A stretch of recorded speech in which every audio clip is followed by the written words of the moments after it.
déjà, quelle est la situation en Italie? Est-ce que vous pouvez nous faire un petit point Bien sur... sûr. Bon, l'Italie donc vit un drame, une catastrophe humanitaire parce que on a en fait presque 8000 cas, 8000 personnes, donc 7500 personnes qui ont décédé depuis le début de l'épidémie. Et on a quand même presque 80 000 personnes qui seraient contaminées. Donc, il faut dire aussi que depuis quelques jours, il y a quand même une baisse considérable des positifs. Donc, par exemple, hier, il y avait 3006, mais maintenant, aujourd'hui, il y a eu 3004. Donc, petit à petit, chaque jour, il y a 200, 300 cas à moins. Donc, ça veut dire que peut-être les mesures de confinement de la part du gouvernement sont peut-être efficaces. Mais bon, on est encore très loin d'avoir gagné la partie parce que la situation reste très très grave, surtout dans le nord de l'Italie. Maintenant, le souci, c'est la propagation du virus au sud aussi. Vous savez que le 7 mars, le soir, lors de la décision du gouvernement de fermer au début le nord de l'Italie, il y a beaucoup de gens qui sont échappés vers le sud, donc des travailleurs, des étudiants, etc. Donc, on commence à voir aussi des cas, beaucoup de cas, centaines de cas, milliers de cas dans le sud, donc en Campanie, dans les Pouilles et en Sicile. Pour cela, donc, des confinements très stricts ont été décidés dans ces régions-là pour éviter donc, que le virus se propage rapidement, comme c'était le cas en Lombardie. On a vu qu'en Lombardie, il y avait le taux le plus faible de morts depuis le 19 mars, il me semble, avec 296 morts. Donc ça veut dire que le confinement commence à payer. Exactement, oui, parce qu'en fait, ce qui a été très payant, c'était le confinement des foyers de l'épidémie à Codogno, donc à Vaux, dans la Vénétie, Lombardie. C'était payant. Aujourd'hui, ces zones-là, ils sont entre guillemets libres. Le problème aujourd'hui, c'est la ville de Milan, c'est les grandes villes. La Lombardie reste toujours quand même la première région au nombre de contaminés. Il y a au moins 33 000 personnes qui sont contaminées. Et puis l'Emilia-Romagna, donc un peu plus au sud de la Lombardie, la Vénétie, les Piémonts, etc. C'est les grandes villes aujourd'hui qui propagent les virus. Ce qui a été fait par le maire de Milan, Sala, qui a demandé même l'armée pour pouvoir respecter le confinement et fermer enfin le transport. Et la chose importante aussi, c'est que les entreprises de la Lombardie, qui c'est la région la plus riche d'Italie, avec le plus de concentration d'industrie, ils ont enfin décidé d'arrêter toutes les usines qui ne sont pas nécessaires à la survie du pays.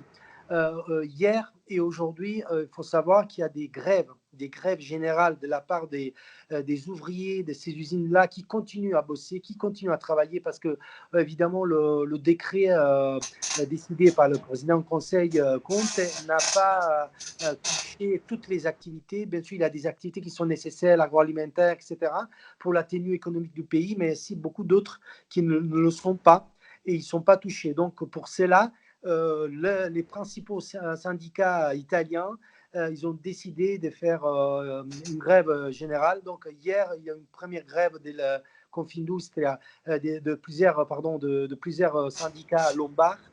Et bientôt, s'ils ne s'arrêtent pas ces usines-là, il va y avoir une grève générale dans les jours à venir. Ça a été promis par les principaux syndicats italiens. Donc en plus de la guerre, on va dire, sanitaire, il y a aussi un combat social donc en Exactement. Italie. Oui, bien sûr. Il y a un combat social, économique, et puis évidemment, Confindustria, c'est une puissante confédération des industriels italiens. Il n'a aucun intérêt à arrêter les activités. Donc, il veut continuer à faire, à faire travailler les usines, même celles qui ne sont pas forcément nécessaires à la survie du pays. Et c'est pour cela que les ouvriers, beaucoup des syndicats, ils ont décidé de se confédérer pour lutter, pour arrêter tout leur activité. Ce qui est en jeu, c'est vrai, c'est la tenue économique du pays, mais là, c'est vraiment un problème sanitaire énorme parce qu'il n'y a pas de conditions c'est-à-dire les conditions nécessaires ne sont pas réunies pour respecter le consigne de sécurité promis par le gouvernement. Donc dans les usines, malgré les masques et tous les gants, il y a trop de monde. Il y a trop de monde. Imaginez-vous seulement en Lombardie, jusqu'à il y a 2-3 jours, il y avait selon la Chambre de commerce de Milan, au moins 300 000 personnes qui bougent tous les jours pour aller bosser. C'est énorme, c'est énorme. Donc, après le dernier décret, donc il y a moins de monde, mais il y a encore des usines qui roulent, qui marchent. Donc, c'est pour cela il faut les régions, donc ils ont demandé de confiner, de fermer aussi ces activités qui sont pas nécessaires. Pour revenir au virus, on voit qu'il y a de nombreux décès, donc c'est le premier foyer en Europe, l'Italie. Pourquoi il y a autant de décès? Est-ce que c'est le milieu hospitalier qui n'est pas assez avancé ou est-ce que c'est un autre facteur? Il y a plusieurs facteurs. Alors, le premier facteur, c'est l'âge moyen. L'Italie, c'est un des pays les plus âgés au monde, avec les Japon. En plus, en Lombardie, dans le nord de l'Italie, c'est encore plus âgé que dans le sud. Par exemple, l'âge moyen dans le nord de l'Italie, en Lombardie, c'est presque 150 ans, 49 ans, contre les 43 d'âge moyen dans le sud. Et donc, l'Italie, c'est un pays âgé, donc il y a beaucoup de vieux. Il y a 22% de personnes qui ont plus de 65 ans et le 8% de personnes qui ont plus de 80 ans. Donc, il y a beaucoup de personnes âgées. Et en plus, donc, personnes âgées qui peuvent avoir d'autres pathologies, des pathologies cardiovasculaires, des difficultés de respiration, etc. Donc, évidemment, à cause de ça aussi, il y a beaucoup de morts parce qu'on sait bien que le virus touche beaucoup les personnes un peu plus âgées. Ça, c'est un premier élément. Un autre élément, selon certains scientifiques, c'est donc le nombre considérable d'usines et de personnes qui travaillent en Lombardie. Donc, il y a beaucoup d'usines, beaucoup de gens qui bougent, beaucoup de centres, d'endroits, de carrefours commerciaux. Il y a beaucoup de contacts en fait. De contacts, etc. De contacts aussi avec des entreprises étrangères, etc. Donc, tout le centre économique, le cœur économique du pays, c'est la Lombardie. Donc, ça, il y a beaucoup d'échanges commerciaux. Et ça provoque aussi une prolifération du virus. Et après, il y a aussi une autre raison scientifique. Ça pourrait être certains scientifiques qui ont commencé à voir des rapports entre la pollution très élevée en Lombardie. Donc, il y a beaucoup de personnes qui ont des problèmes respiratoires en Lombardie et dans le nord de l'Italie, dans les triangles économiques italiens, parce qu'il y a beaucoup de pollution, comme à Wuhan, comme en Chine. Et donc, des gens avec des problèmes respiratoires qui sont très faibles déjà. Et donc, ils sont plus vulnérables au virus. Donc, il y a plusieurs raisons. Et ça, c'est les principales raisons trouvées par les scientifiques. Comment vous voyez la France dans quelques semaines? Difficile à dire pour l'instant. On voit bien que la courbe monte très rapidement. Donc, ici, on a un retard, selon les scientifiques, entre 10 et 14 jours par rapport à l'Italie. Je suis sûr quand même que oui, on a parlé tout à l'heure du système sanitaire. J'ai oublié de dire que le système sanitaire en Italie, c'est un système sanitaire qui est bon dans des conditions normales. Mais là, ils sont en train de craquer parce qu'il y a trop de malades. Donc, il y a beaucoup de personnes qui sont dans la détresse, qui ne sont pas soignées parce qu'il n'y a pas assez de médecins, il n'y a pas assez d'infirmiers. Il faut dire aussi qu'en Italie, par exemple, il y a beaucoup de médecins qui sont en train de mourir. Il y a 36 docteurs, médecins qui sont morts jusqu'aujourd'hui et 6 000 personnes, 6 000 opérateurs sanitaires ont été affectés. Donc, la France, je pense qu'un un système sanitaire un peu plus fort, il pourrait peut-être absorber tout cela, mais quand même, il faut s'attendre quand même à une progression très rapide du virus. Bien sûr, je ne pense pas qu'il aura le même impact qu'en Italie ou en Espagne. Aujourd'hui, on voit que l'Espagne suit exactement l'Italie. En France, par contre, il y a des mesures de confinement qui ont été faites un peu avant par rapport à l'Italie. Donc peut-être en voyant l'exemple d'Italien, ils ont pris des précautions plus rapidement. Donc peut-être ça va.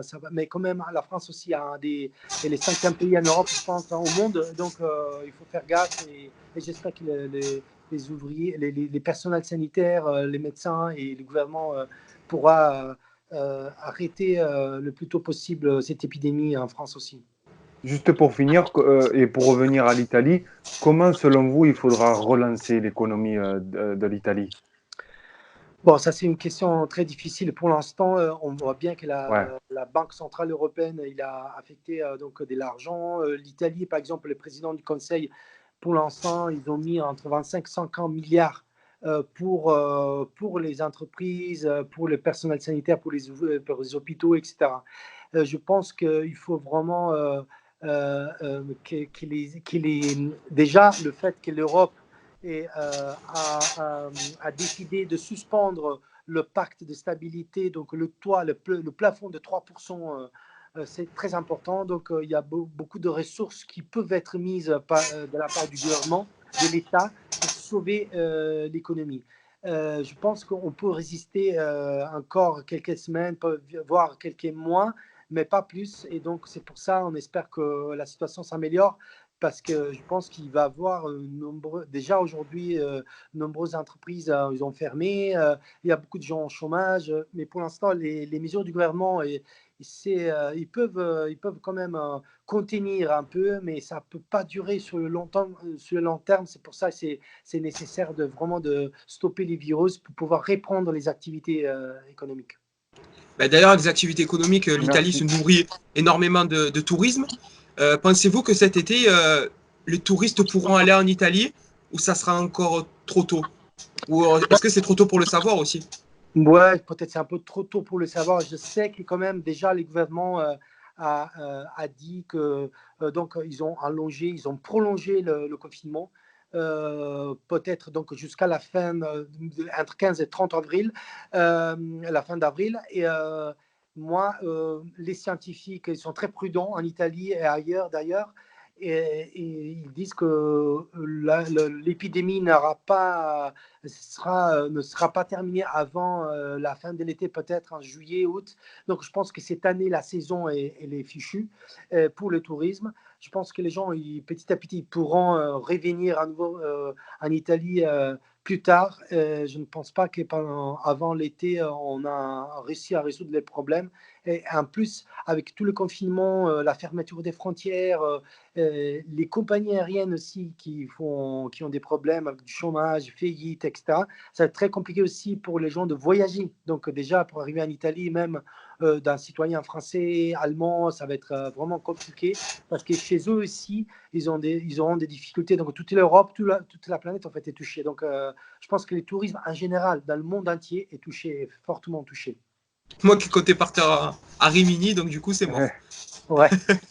Il vaut mieux pas, mais de Rimini, il y a une très belle news qu'on a eue ce matin.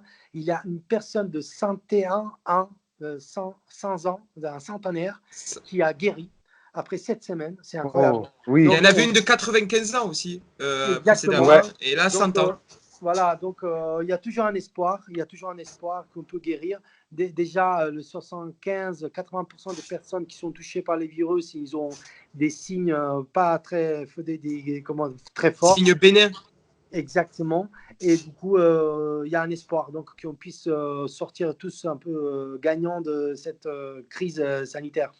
Moi, j'ai une dernière petite question. Oui. J'ai vu des photos comme quoi, à côté du drapeau italien, il y avait le drapeau européen, mais il était remplacé par le drapeau chinois. Alors, est-ce que c'est une fake news ou est-ce que c'est vrai?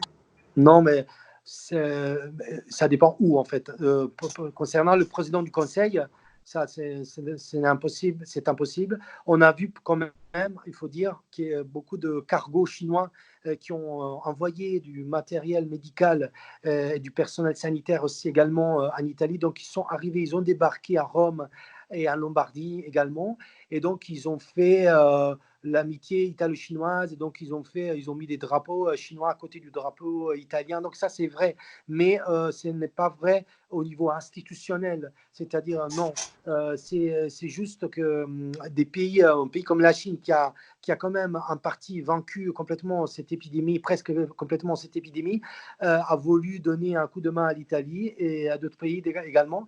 Et du coup, c'est dans ce cadre-là qu'on a vu les drapeaux chinois, mais ce n'est pas au niveau institutionnel. Ben, merci beaucoup en tout cas d'avoir répondu à nos questions. Merci à vous. Merci. À Grazie bientôt. mille. Prego. Grazie mille.